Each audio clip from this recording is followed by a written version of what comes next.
Okay guys, this is the page on notes for unit circle. And it says there at the top, let's start by discussing the basics of angles on an xy axis.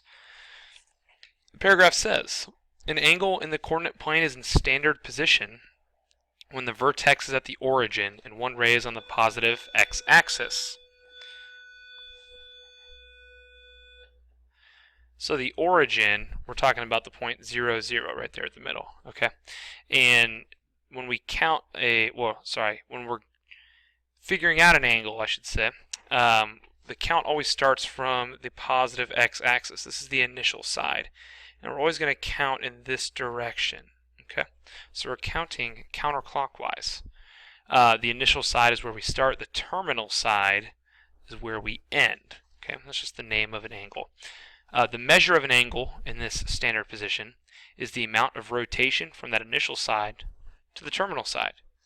So some basic examples are like these down here. Letter A, positive 36 degrees. So we're going up 36 degrees from the positive x-axis.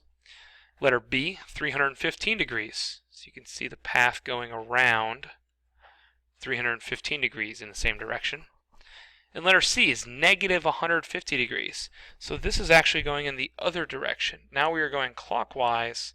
That's because it is the negative. Okay, when it's negative, we're going the other direction. Okay. If you have two angles in standard position that have the same terminal side, we call those coterminal, meaning they have the same terminal side. Okay. So that's just a basic intro. Let's go to the next page. Now we use all this to set up this thing called the unit circle, which is bolded here. You can underline it, highlight it, whatever. Let's start from the beginning of this paragraph. In a 360-degree angle, a point 1 unit from the origin on the terminal ray makes one full rotation about the origin. This resulting circle is a unit circle. The unit circle has a radius of 1 unit and its center at the origin of the coordinate plane. So let's pause there for a second. Looking at the diagram, you can see how from the origin out, it has a radius of 1. Doesn't matter if you're going from there to there, or maybe from the origin up, maybe from the origin back. Even if you're going down at an angle, the radius is always 1. Okay? That's why we call it a unit circle. 1 unit. Some things about the unit circle, you're going to have some specific points on this graph. Starting over here, this is the coordinate 1, 0. Up top, this up here is the coordinate 0, 1. 0, 1. Back here, this negative 1, that's going to be the coordinate point negative 1, 0, right? And then at the bottom, this thing has coordinate 0, negative 1. So these 4 points are on the unit circle. And there's a lot of other points too that we're going to talk about later, but this is a good starting point. Okay, let's keep reading. Picking up here, it says any right triangle formed by the radius of the unit circle has a hypotenuse of 1. So what that means, if we go back over here, if I were to draw a point like there and come down, this is a right triangle here. My hypotenuse is the radius, right? That still has a radius of 1. My right triangle is kind of formed within that. And that's important for later on, okay? Back down here, you can use the symbol theta for the measure of an angle in standard position. So theta, you've probably heard me reference it before. It's like a little circle with a little squiggly through it. We often use that as the variable for angles. It's a Greek letter. You'll see it all the time for variables for angles. Okay. Keep going down. When working with the unit circle, we will oftentimes use different coordinates that lie on the circle. Here's what I mean by that. We've got, let me sketch a few examples here. Let's say you got a circle. Okay, let's pretend that's a unit circle. Let's say you've got the point here, okay? Oftentimes they are measured in degrees. So let's say that this is 50 degrees right here. It's a 50-degree angle from the positive x-axis up. Okay, this point on the unit circle lies in what's called quadrant 1. Quadrant 1 is the top right quadrant on an xy axis. Let's do another one. Okay. Let's say this time we have an angle of 100 degrees. So it starts here, goes all the way over to say it's 100 degrees, and that takes us to the point right there. This point lies in quadrant 2. Okay? 100 degrees is going to be in between, this is the 90 degree point, and then down here will be the 180 degree point, right? So it's going to obviously fit in between those two, which takes us to that second quadrant. Okay, let me do another one.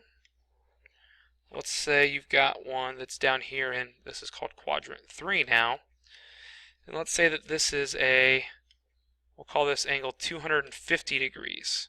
So it starts again here, goes all the way around to where it ends at 250 degrees. This point falls between the 180 degree point and the 270 degree point. That's in quadrant 3. And then the last one, we'll do one more in quadrant 4, which is down here. Here's your circle, boom. And let's plot a point right here. Let's say it's at 300 degrees. So this is a big one, right? It goes almost all the way around the circle. This point falls in between the 270 degree line and the 360 degree line, which is also the 0 degree line and point. Okay. So, like I said, we're going to use a lot more than just like the basic points, you know, at the top or at the bottom or at the left or at the right. We're going to use lots of things that fall in between. And like I said, we often measure those with angles.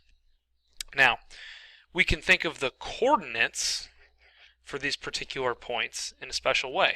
Coordinates, right? So generally when you're thinking coordinates, you're thinking like x and y. Okay, so like, you know, I said earlier,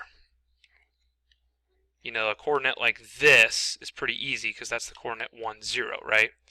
The coordinate up here is 0, 1. Those are some of the easier ones. But what's trickier is when you have something, say like this. Here's a circle. Let's say you've got this guy here that's at, we'll call it 30 degrees. What are the x and y coordinates for this going to be? You know, it's pretty difficult to just kind of guess. You know, it's going to, the x value is going to be less than 1, right? Because it doesn't go all the way out as far as 1. The y value, it's also going to be less than 1, okay?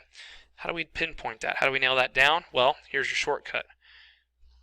We can think of the coordinates for these particular points by using cosine of theta for x and sine of theta for y.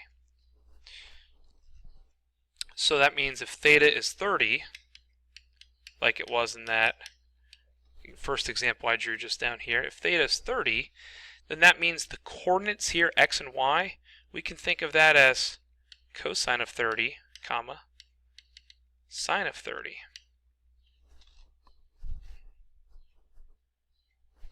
Or let's say, let me draw another one here. Let's say you've got another example here of a 45 degree angle and a point on the unit circle. The xy coordinates for that are going to be cosine of 45 and sine of 45.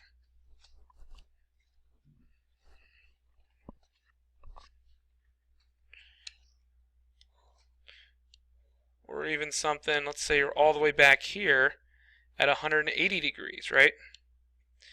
The coordinates for this would be cosine of 180, comma, sine of 180. Totally running out of room. Okay. So that's how we get this thing started, and that's how we think about these x and y coordinates on the unit circle. Now it says here at the bottom that it's critical to remember special right triangles. And we will talk more about that in class. But remember, your 45, 45, 90s, really important here, okay? Let's not forget x, x, x radical 2. And then on the 30, 60, 90s, 60, 90, 30, x is the small side, x radical 3, and 2x is the hypotenuse there. Okay, it's important to remember those. We will use those a ton going forward here as we kind of create our own unit circle, which we're going to do in class. Okay, so that's all. We will pick up more in class on the next page. We'll talk about stuff there.